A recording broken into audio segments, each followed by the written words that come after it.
Here's a safe alternative to the stock market, narrated by Ron LeGrand. Hello there, my friend. My name is Ron LeGrand, and on this CD, I'm bringing you a very special message about how you can greatly increase the value of any investment capital you or your IRA has in any money market, mutual fund, commodity, stock market, or most anything else for that matter. This message is about creating wealth with passive investments secured by real estate for a safe and very attractive return. And most people try to generate a retirement income by following conventional wisdom, letting other people control their money and make their decisions for them. By the time they need the money, they discover they've barely kept up with inflation. The cost of living has risen faster than their investment. This CD is not about conventional wisdom. Show me one super wealthy person who earned his or her wealth that lived by conventional wisdom. If you do things like everyone else, you'll likely not be satisfied with the low returns that everyone else is getting. Secondly, just to clear the air, I have nothing to gain by bringing you this message. It's a service I've provided to the person who gave you this CD in an effort to help him or her better explain to you why you may want to consider joining forces to create a mutually beneficial relationship. I'll explain more in a minute, but before I do, I suspect you'll probably want to know a little bit about me and what qualifies me to bring you the message.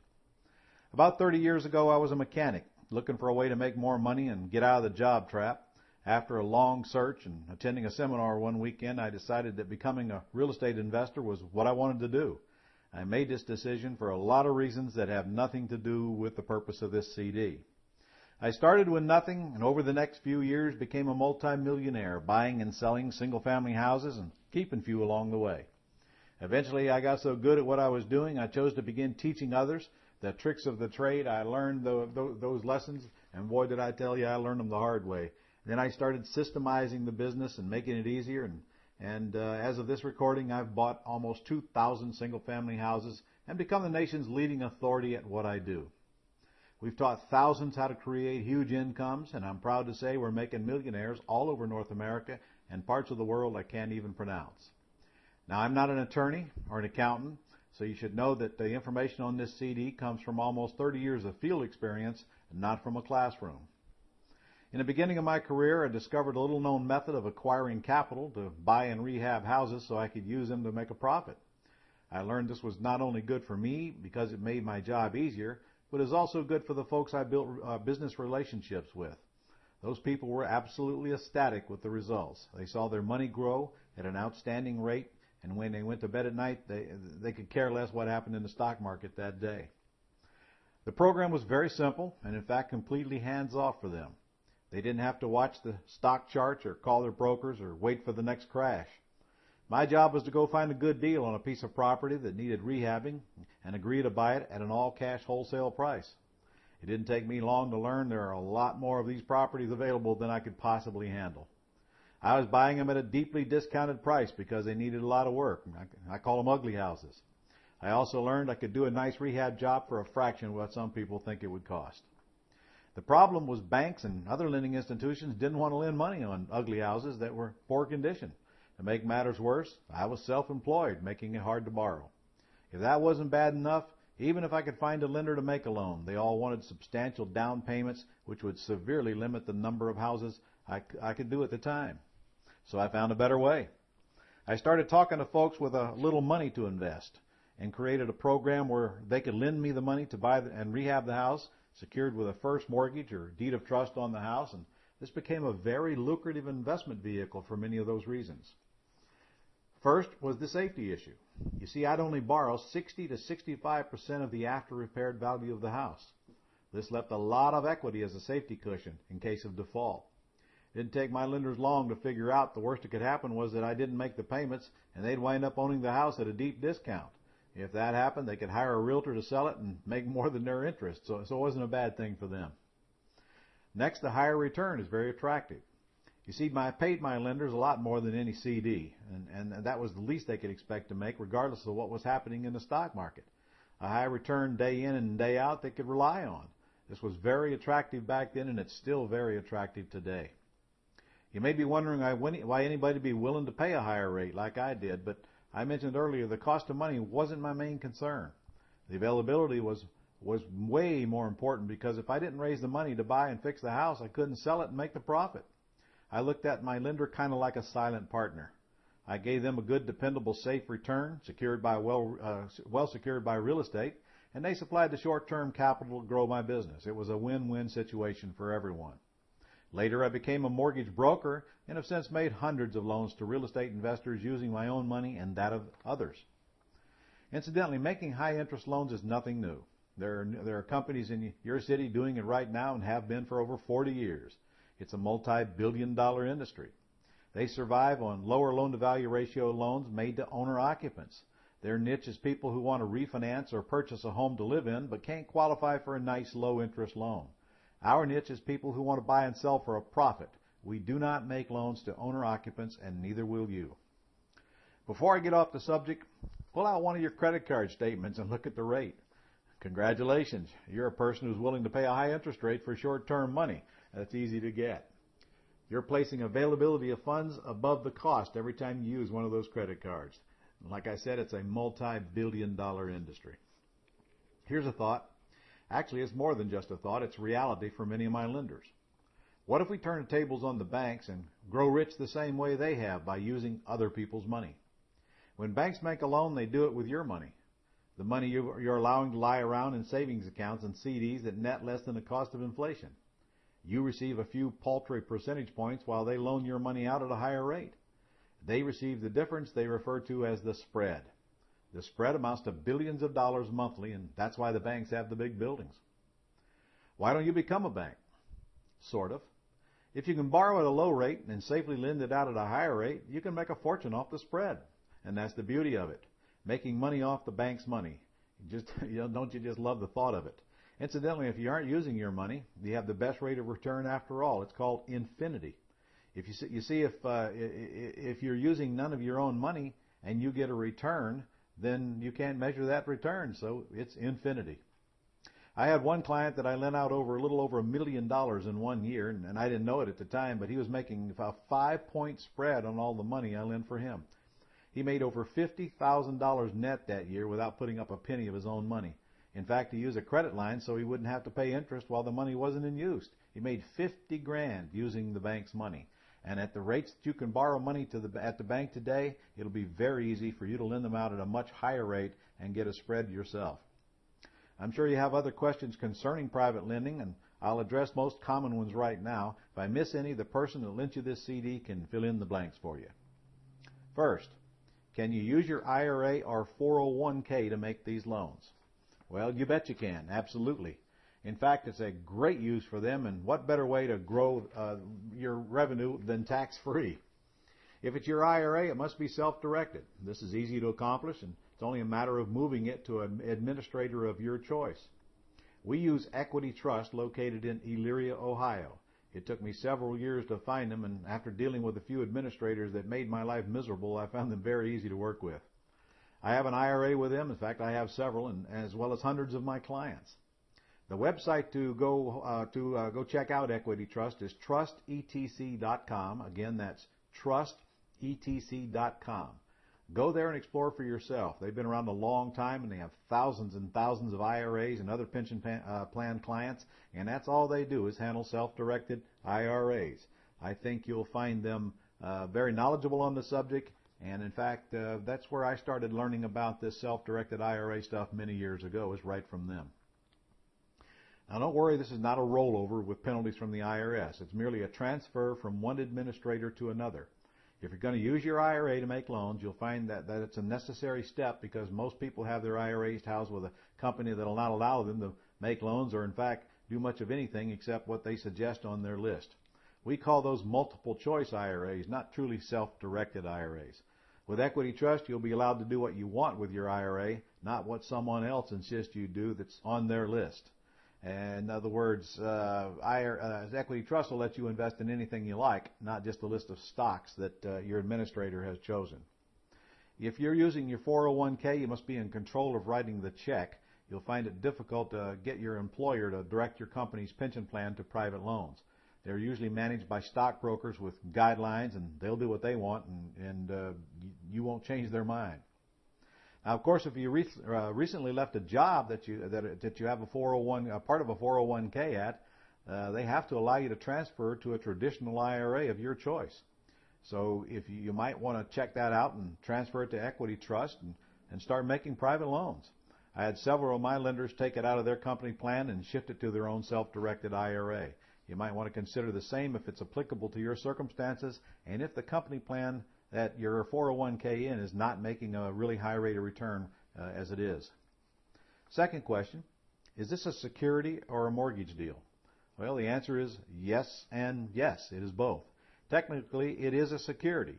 Any debt is a security, but it's not a security that you're going to need a license for or requires these SEC or anything else of that nature. You'll own the entire mortgage or deed of trust. There will be no other participants. You'll control it all the way through, and literally you'll have 100% control of it. And it's a very, very safe investment vehicle, and because you have total control. Only when loans are pooled does it become a security needing a registration. When the person who gave you this CD finds a house, at that point he or she will know what it takes to get the job done and relay that to you. At that point, you decide if you're in or out based on the loan amount needed and any other factors you feel important. If the borrower needs to borrow more than you have available, they will have to find another lender or put up some of the money on their own, or in some cases, I have funded a deal with more than one investor by simply giving one investor a first mortgage or deed of trust and the other one a second. Two separate loans but secured by the same property. Of course, the second mortgage holder must know it's a second and be willing to accept the inferior position. Frankly, it shouldn't matter as long as the total loan-to-value ratio doesn't exceed 60 or 65% of the value. For example, if the house appraises at $100,000 and the borrower needs $65,000, he or she may split the loan into a $50,000 first and a $15,000 second. Both loans are still well secured because the total loan-to-value ratio does not exceed 65%. Splitting notes is more common in areas where property values are high and an investor would need large amounts of capital to make the deal work for the borrower. In most areas, the average loan will run between $40,000 and $100,000. If your available capital is less than $40,000, you may still get involved by working with the person lending you this CD and agreeing to taking a second position if sometimes there will be a need for a smaller first mortgage depending on where they live. You talk with the person who gave you this CD, let them know what you have, and they will soon let you know if and when they can find a deal that matches your needs. Third, who handles the paperwork? Well, it won't be you. You should never write a check directly to the borrower. All real estate closings should be done by a real estate attorney, a title company, or an escrow company, depending on your state and your choice. Your check will be made out directly to the closing agent for the gross amount of the loan. All expenses will be paid by the borrower and will be deducted from the proceeds at the closing, just like any loan due anywhere regardless of who the lender is. It then becomes the closing agent's responsibility to receive your funds and make sure all documents are in place to secure your investments, and you don't do any paperwork. You simply commit to make the loan and get the money to the closing agent when it's time. They do all of the rest. Next question. Well, how do I know what documents I'll need? Well, when you're making any investment, you should seek the advice of professionals and let them handle the details for you. It's no different here. I've made hundreds of loans like the ones we've just described. Here's a list of the items I always insist on getting, and if they aren't at the closing table, the funds don't get dispersed. It's as simple as that. No exceptions for me. First, I want an appraisal, verifying my loan doesn't exceed 60 or 65% of the value. Second, I want title insurance, and it must be issued at closing, naming me as the lender, or in your case, you as the lender. This protects you against title defects, which could affect your collateral. Third, I want fire insurance, naming the lender on the policy, so if the house burns down, you get a check for the full amount of the loan. And fourth, when you receive your package after the closing, it should contain the original note and a copy of the original trust deed, which will be recorded and mailed to you by the closing agent. Again, a good closing agent hired to represent you makes all this easy for you and ensures proper execution. It's common for you to hire the attorney and the fees to be paid by the borrower. In fact, I'd insist on it if I were you. The banks do it every day. Again, you do nothing but make a decision and wire the money to the closing agent. They do all the rest, and they'll get you a package back with all the proper documentation and make sure it gets recorded to protect your interest. You simply write a check and wait for a larger check. Next question, is this a long-term investment? Well, that's up to you and the borrower. 90% of the loans I fund are interest only with no monthly payment, accruing interest. Maybe 2-year balloon with all the principal interest due at that time or whenever the home is sold, whichever comes first. Sometimes I do 3-year balloons, sometimes 5-year balloons.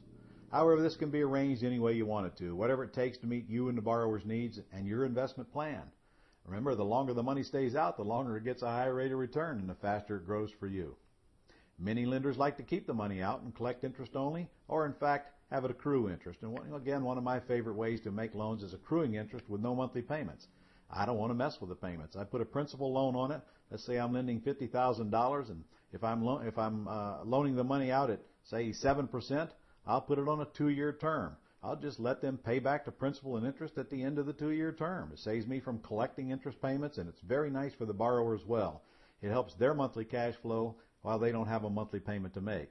Yes, their principal keeps getting bigger, but at a 65% loan-to-value ratio, I'm really not worried about it, especially with the short term we usually put on the mortgage or the deed of trust. And remember, our borrowers are buying the houses with the express intent of reselling them and cashing out as quickly as they can. So I'm really not worried about losing any equity or any long-term effects either.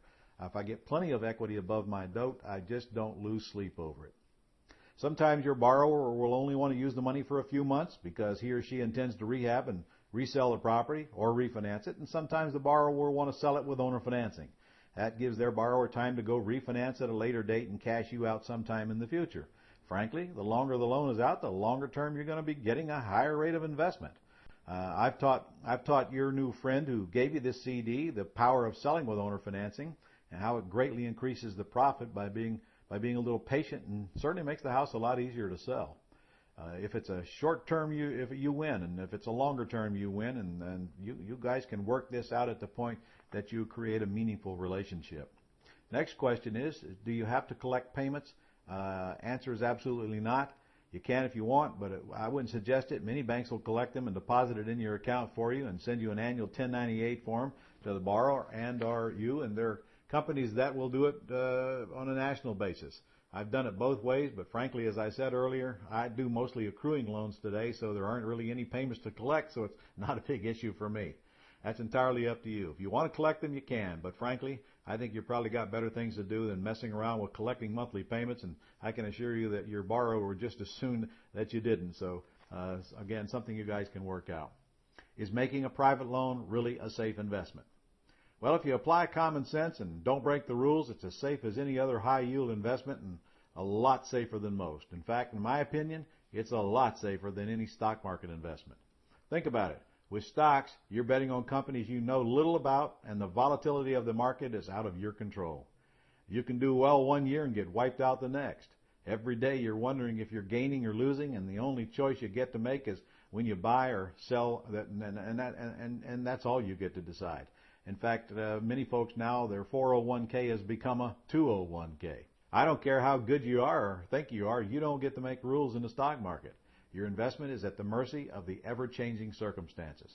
Compare that to mortgage loans. With mortgage loans, your return is fixed. It's the rate of on the face of the note. It won't change regardless of the market, whether it's up or down or sideways. While the market investors are jumping out of the windows, you'll be smiling because today's fickle circumstances didn't affect your money. Your loans are secured by real estate that you can see, and they aren't going anywhere regardless of what the stock market does. The face amount of that note is what it is, and that's the minimum amount of return you're going to get. So you have a large hedge factor to protect yourself. If things don't go as planned, you get to make the rules, not be a slave to someone else's rules. The term, rate, and conditions are what you say they are. Let's say you make a loan at 7%, that's your return, no guesswork. You'll be building personal relationships with your borrowers that could lead to other lucrative opportunities or joint ventures. I've seen this happen so many times, and frankly, becoming a lender to an investor who's buying and selling houses can lead you to an awful lot of ways you two can profit together jointly as a team. When people build wealth together and prosper from each other's efforts, it sometimes creates long-lasting friendships. I know it has for me. It's one of those side benefits having nothing to do with your money or the yield on your money. Over the past few years, I've played the market, dealt in options and mutual funds and money markets and CDs and a few other off-the-wall investments. Some of these ventures made money, some of them didn't. I found nothing that gives me the safety, the stability, and the high return I get from private lending. I've never lost money making private lending loans. In fact, I've always made at least the minimum amount shown on the note, which is the least you can make if you do it correctly. Last question. Should you put all your money in loans? Well, probably not. A little diversity wouldn't hurt, but you owe it to yourself to check it out. Why not give it a try? I'm sure you have other questions you need answered. If so, have a chat with your new friend who gave you this CD, and he or she will either know the answer or they'll inquire about them and get it back to you. It was my job to open the door and bring you the message, and now it's up to you to take action. I've enjoyed having this little chat with you, and I hope it's gotten you thinking. Until the next time, this is Ron LeGrand wishing you wealth, happiness, and I hope all of your children have rich parents.